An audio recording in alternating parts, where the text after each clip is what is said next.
So recently, H3 started a new series on his podcast channel called Content Court, and so far it's been very well received, until his newest one on The Quartering dropped, which had a 60% like to dislike ratio. Why did this happen? Well, it actually all started before this video released, as one of the perks of being a member on the H3 podcast is getting a video a day early with no ads. And when that version of the video released, Nicholas Diorio posted it on Twitter to The Quartering and said, "Content." The Quartering quote tweeted him and said, "Funny how Ethan Klein is one of the pettiest fucks on YouTube, lol. If someone has a copy of this, let me know. I'm not paying his sweaty ass for it." After posting that tweet, curiosity got the better of him as he actually did end up becoming an H3 member in order to view the video and then started reacting to it on Twitter. His first tweet about it says, "Ha ha ha ha ha! Holy shit! H3 uploaded a fucking 2-hour video about me. I feel personally harassed. I have zero time to respond to it, lol. 2 fucking hours. Jesus Christ. The best part is in this video is that it's full of personal attacks about my appearance, and it's hidden behind a YouTube paywall. I mean, YouTube themselves would argue this video is targeted harassment. Not that Ethan plays by the same rules we do. It's also interesting Ethan has so much to say about my wife. You know, someone who has never had an online presence or interacted with him in any way? Fuck this dude, lol. Imagine being Ethan Klein and talking about another dude's wife. He literally tried debunking my black dad. I clicked around maybe to 10 different spots in this video, and Megabrain H3 has talked about my wife maybe a dozen or so times already. He's made disparaging remarks about and speculated about our sex life, and much more. Can't say I am surprised. Carlos responds to him by saying, "On the next The Quartering, well guys, he did it. H3H3 talked about me, and I have like 400 videos about him, but I'm clearly the good guy." Quartering quote tweets him and says, "Imagine defending Ethan Klein and him talking shit about my wife." Keemstar responds to The Quartering by saying, "Of course he did," but he meant to say of course, it was a misspelling. Maddie XLHHC responds to The Quartering by saying, "So just call bro, you guys are both like 40, so just hit him up instead of internet drama." The Quartering then responds by showing that Ethan has him blocked. The Quartering then posts a video about the situation and captions it on Twitter by saying, "Ethan Klein put out a 2-hour video on me which contained shots about my appearance, repeatedly bringing my wife up, my family, and insinuations I am a white supremacist. TOS breaking for anyone else. My response." Here is what he said. He calls me an incel. He calls you, all my viewers, incels. He talks about my wife several times. I barely even watch. I probably watched a grand total of 15 minutes of this. And it seemed like every little spot I picked, he was talking about my wife. Lauren Chin responds to The Quartering by saying, "Ethan Klein has gotten more and more insufferable over the past year. I'm hashtag Team Jeremy all the way." Keemstar made this Twitter video reacting to it titled, "Shh." Making this video is to make a little money off him, and also, you know, because he can't stop talking about my wife. I think he's probably jealous. I mean, my wife is a beautiful woman. She's, you know, funny and kind, and she hasn't been with Keemstar. I mean, I think that... He then makes another Twitter video about it titled, "H3H3 versus The Quartering." Okay, The Quartering and H3H3 are beefing, right? H3H3 uploaded a 2-hour, exposed video on The Quartering, right? Poking fun at him. The Quartering made an 11-minute response back, and I'm trying to watch it, right? And it's impossible. I got it on 1.5 speed, and I'm still bored out of my mind. This is the worst drama ever because both of these people, The Quartering and H3H3, are boring, okay? I don't know how fans of either one of these content creators watch their content. One day you're going to wake up and you're going to realize, okay, I have managed through my entire life to watch 7 H3H3 videos and 7 Quartering videos, and I am 56 years old now. What the fuck have I done with my life? That's how long it takes for them to just get a sentence out. The Quartering's like, yeah, so H3H3 attacked my wife.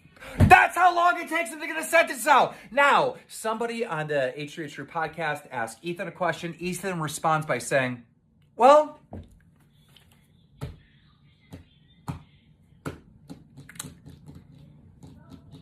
yeah, I don't know.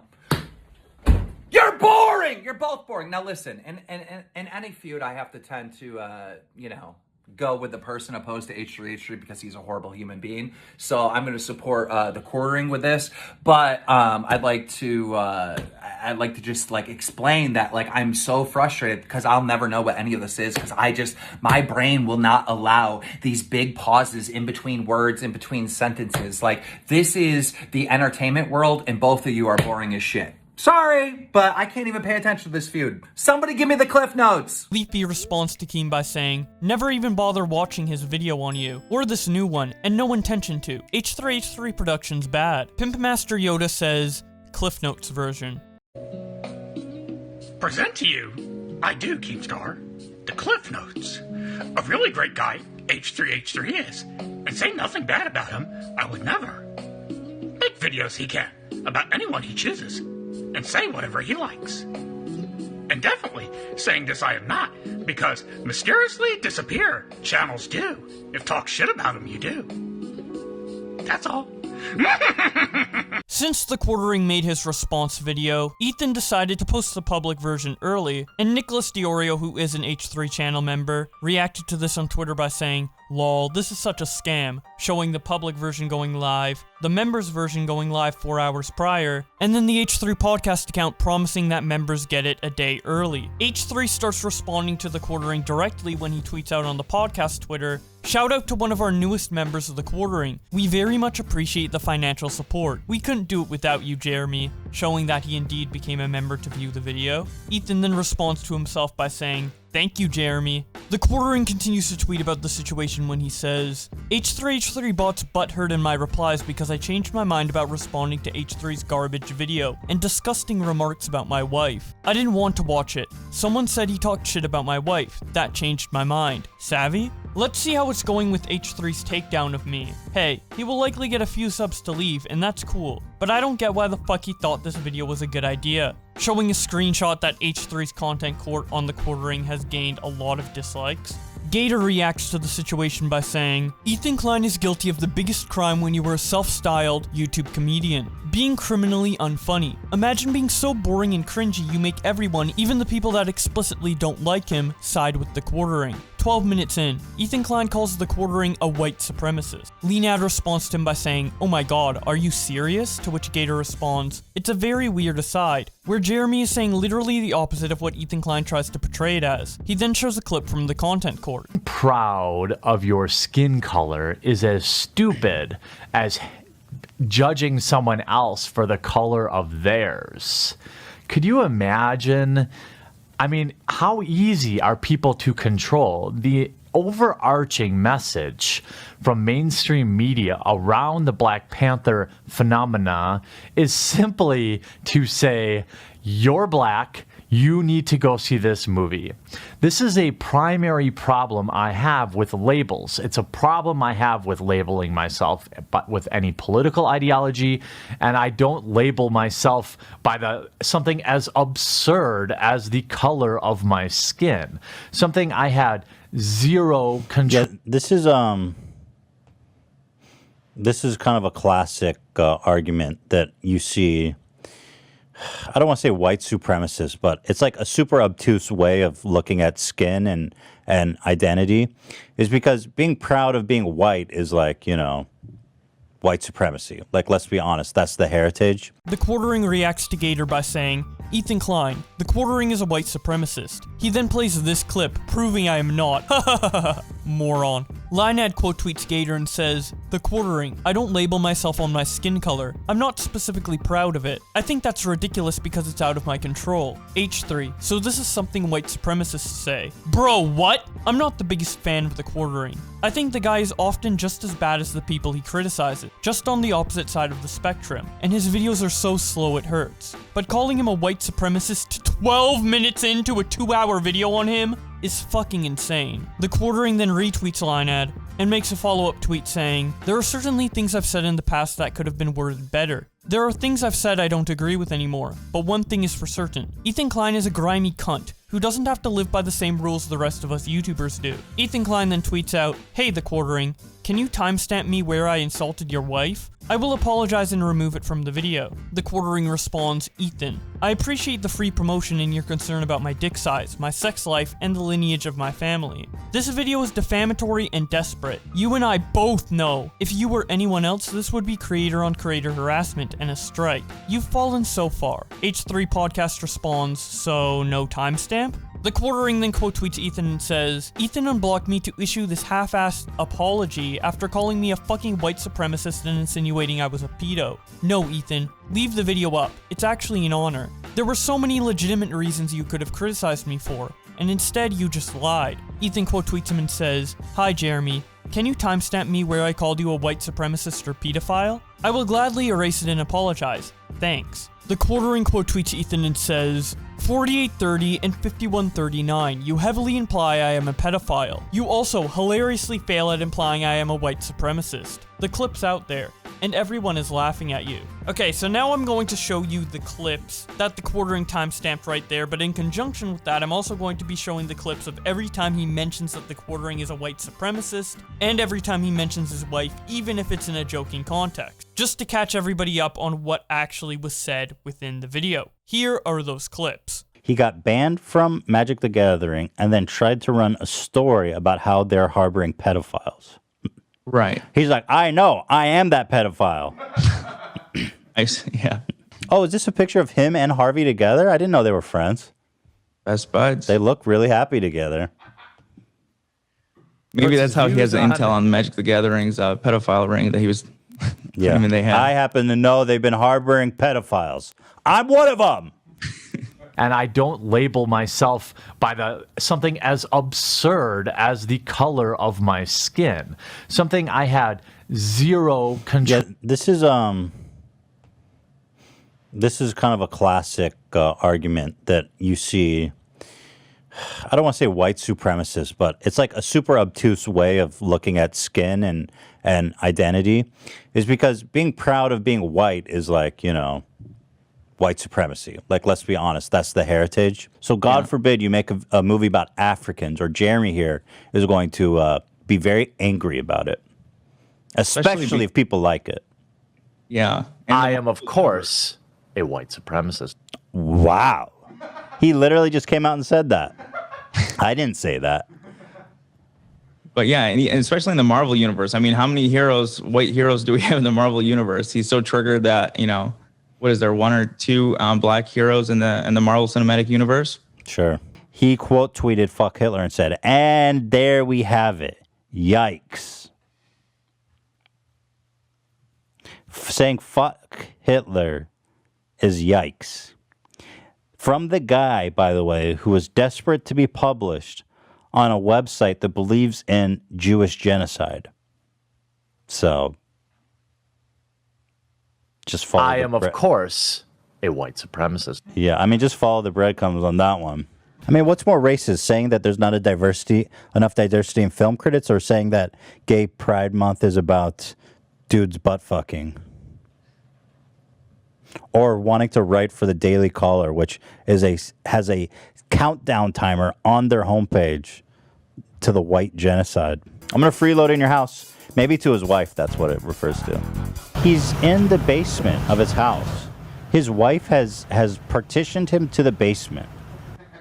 His wife cucked him for some pizza, and he's just taking it in the basement. The wife joins the Tesla family. I even fit in the back seat. I mean, why are you sitting in the back seat, you cuck? Why are you, like, if you're such an alpha male, shouldn't you be driving, let alone... She's like, no, Jeremy. Your ass is in the back seat. Dude, why are you beating off with your wife's lotion, bro? That's a rookie mistake, bro. You got to put the lotion back where you found it. Maybe she locked him in the basement for doing that. That was his punishment, so that's why he had to pee. No, I'm sure that's what happened. Like, you know why he hates women so much is because his wife puts him in the basement because he just pees everywhere. He sits in the back seat of his wife's car. She doesn't allow him in the front seat. He's forced to sit in the back seat. You know who probably really got him that shed, right? His wife. He's like, sleeping there, bitch. No more. Pissing in the basement. The house stinks like urine. Pee outside like you fucking animal. That's a good Just point. peed in my basement. Yeah, you think Bree bought that for you? You know your wife controls all the finances. You don't even have a credit card, bro. You know you hand over the check of your AdSense every month. Yeah, I don't think I really need a closing statement, but I do have a little theory as we're going through this. I'm kind of curious if he just maybe he just hates his wife and he's taking it out on Brie Larson, and all this is just built up hate. But I would say he probably, has a problem with his mom, Freud would say, and it's led him down a path of surrounding himself with women that he despises, right? His wife makes him sleep in the basement and pee down a drain until the stunk was too heavy that she bought his ass a shed and moved him literally outside like an animal. She goes to pizza without him. Say no more.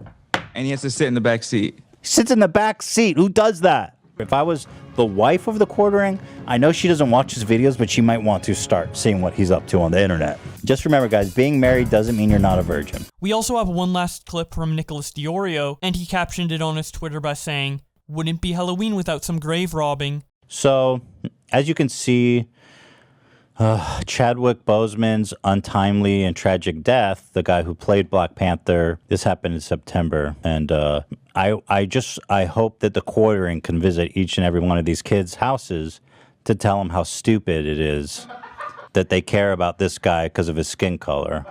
Here, I'll try to collect addresses. It's all dumb. Yeah, I want you to go tell all these kids how dumb they are for caring. Dumb. Yeah, dumb. Look at all these idiots caring about Black Panther. It's crazy that they even care. It's pathetic. Go ahead, Jeremy. What do you think about this kid here paying tribute to the Black Panther? Dumb. Right. I think it's really touching, and I think it really shows how much it means to the kid. I wouldn't say it's dumb, but I certainly welcome you to go to all their houses and tell them to their face how dumb it is. I respond to Nicholas Diorio's tweet by saying, why do you need to bring up Chadwick's passing to expose the Quartering? I don't get it. Was it to push to the 2-hour mark? Why not cut this out? And the laughing. The Quartering quote tweets me and says, "There are plenty of legitimate reasons to criticize me, but it wouldn't be Ethan Klein if he didn't stand on Graves to do it. He called me a white supremacist and literally used a clip that disproved that to prove his point. It was amazing." The Quartering then makes his final statements on the situation by tweeting out, "Hey, may I ask a favor of my viewers? Stop engaging with Ethan's fandom over this. I don't think he added much to the conversation, and I don't want you all to waste your time arguing over it. It's pretty clear he is still very angry about videos I've made about him. Thing is, as you can see, basically everything he brought up was old as dirt, out of context clips. It was a super low effort hit piece that maybe cost me 500 subscribers. I'm not sweating it, and I hope you are not either. There absolutely are things I've said in the past that I no longer agree with, or that could have been said with a lot more tact. I am not going to purge all my old content. What's the point? I continue to make adjustments to my content as I continue to grow. Jeremy." Pessimist 647 responds to the Quartering by saying, "Ethan never insulted your wife, bro. I watched the whole thing." The Quartering quote tweets him and says, "If you don't think that using my wife as a weapon against me, her husband, is insulting to her, I can see you have never been and will likely never be married. My wife loves me, and being used by someone else as a means to demean me is insulting. It's funny how many H3 clowns are in my mentions today desperately trying to tell me I got totally owned. Meanwhile, I am going about my business, lol. Sorry children, Mr. They Were Black Guys Klein doesn't exactly look the best here. Go back to his subreddit." Now that's about it for the Quartering's comments on this, but Ethan had some final thoughts of his own on the situation that he expressed in the 9th episode of his podcast H3 After Dark. Here is what he said. We made a video about the Quartering, a content court. And this is the first time we've made a content court where somebody kind of went ballistic. So that was fun. I got to say, I think we did a really good job on this one. We spent 2 weeks preparing. AB was in the trenches doing all the reconnaissance. And everyone kind of just worked hard to put it together. We had this beautiful PowerPoint. And the Quartering did not appreciate our work. Do you believe that, Hila? He was not a fan. He called it low effort. No, I can't believe that. Okay. But I will thank, first of all, Jeremy for becoming a sponsor. He became a FUPA. He's a FUPA trooper. It says it right here. He became a FUPA trooper so he could watch our shit. So apparently, thanks for supporting the channel. Immediately as the video came out, I put it out for members. Thank you. And then he made a video to it like an hour after the members version went up. I was like, what? It was a 2-hour podcast. And so I just posted it immediately because I was like, well, if he's going to be talking about it on his channel, I might as well put the video up because he was just saying all these outrageous lies to try to rile up his fans. He was like, Ethan attacks my wife relentlessly. And, well, here, he goes, yeah, that was his thing. He kept saying is that I was relentlessly attacking his wife, which obviously is something that we didn't do and wouldn't do. So I immediately tweeted at him, hey, because every single comment was just like all these people from his channel being like, I can't believe you would insult his wife when you made, you have a wife and how dare you? And you made a big deal about Keemstar insulting your wife. Yeah, he says this a lot too, that if it was anybody else, because I'm the chosen boy of YouTube, I really got under his skin, I have to say, and I do feel bad because this is a dude who pees in his own basement and is a married incel. H3H3 Productions uploaded a fucking 2-hour video about me. Well, it's a podcast. It was not like a video. I mean, podcasts are generally 2 hours. That's another thing. Yeah. These people always, they always take the liberty to confuse the podcast with a video. Mm-hmm. Yeah, it's a 2-hour podcast, dude. It's a free-form conversation. I feel personally harassed. I have 0 time to respond to it. 2 fucking hours. Again, podcast. But anyway, here he's made like 20 videos about me, and honestly, it's not about that. I didn't even bring up. It's the Three Stooges sound effects because he's a buffoon. He's a goof. It's not about any of these videos he's made about me. And that's why I didn't bring up the fact that he's even made a single video about me in the podcast. I just think it's funny that he cries that, oh, if it was anyone else, your video would be removed. And meanwhile, 20 videos. So, shout out. He says, thanks for the half-assed apology. I didn't apologize. I literally didn't apologize. He's like, the way that the Quartering talks about things, and this is why I made the video to begin with. His reaction to my video was full of literal fucking lies that all of his audience took as fact. And that's how he argues and presents everything. I mean, here he says, I apologize. No. And then he says, you called me a white supremacist and a pedo. And so I was like, oh, okay. So I didn't insult your wife. I just called you a white supremacist and a pedo. So I go back again. I said, hi, Jeremy, can you timestamp me where I called you a white supremacist or a pedophile? I will gladly erase it and apologize. No, he says he issued me a half-assed apology after calling me a white supremacist and insinuating I was a pedo. You got some timestamps for me? He's like, I know, I am that pedophile. Is that a serious insinuation that he's a pedophile? Like, seriously, dude? Talk about a little snowflake triggered little bitch. Like, are you really going to act like in our 2-hour-long podcast full of hard receipts and our claims are, it's based all on empirical stuff. Is he going to cry, oh, well, I'm not going to contest any of the actual stuff. I'm just going to find this one time where he jokes, makes an obvious joke, an unserious joke, and be like, he called me a pedophile. It's like, nah, dude, you peed in your basement, bro. That's literally, you got cucked by your wife for pizza and peed in your basement. I mean, really, that's all it comes down to. I peed in my basement. Come on, man. And then the other thing is he says I called him a white supremacist, and he didn't timestamp that, but let's be honest. That one's true. He kind of is. You know what I mean? He's not going to contest that one. Yeah, he's like, well, yeah. That's kind of the point of my channel. Yeah. I am, of course, a white supremacist. Right, he said it himself. You see that?